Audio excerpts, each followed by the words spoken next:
Nak, alas 11 na, gising na. Oh, magtrabaho ka pa. Kayo talaga, di porkit mga work from home kayo, abusuhin yung mga trabaho niyo. Hoy, gising na. Aga pa. Sos, kami dati, gantong oras, nakaakyat baba na kami sa bundok. Oo, ay alas 8 pa lang. Doon din papunta yun. Bumangon ka na.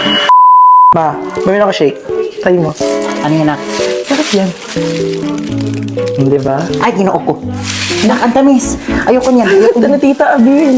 Kita mo yung kulay, hindi yan healthy. Ilagay mo doon, ayoko niyan. Tapos, mamayang gabi, alis kami ni Marvin tsaka ni Allen. Oo. Magkakapilang kami. Malaki ka ba? Ano ba yun? Ay, ginoo ko, Lord, ang init talaga. Asan ba yung shake mo kanina, nak? Andyan, sa'yo yan ah. Iinom lang ng konti. Kanina ayaw, ubusin mo yan. Ay, ang tamis talaga, nak. Sa'yo na yan. Ayoko, Ano? ayoko. Nak, ano ba itong mga nilabhan mo, nak? Oy, parang hindi malinis, tapos amoy kulob. Aba malay, sinalang ko lang yung nasa washing machine. Ano bang ginamit mong sabon? Ano ba dapat ang sabon? Eh di, Surf Ultra Power Liquid para sigurado kang malinis at mabango ang mga nilabhan mo. Ay nako, minsan na nga lang magkusa maglaba, hindi pa inayos.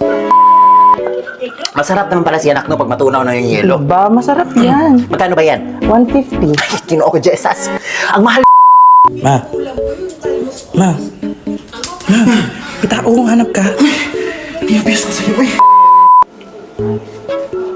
Ano? Nak, hindi mo ubusin, nak. Kanina pa sa'yo nga yan. Sayang kasi, nak. Uy, hindi mo ubusin. Sayang, mahal pa naman ito. Ubusin mo na. Akin na.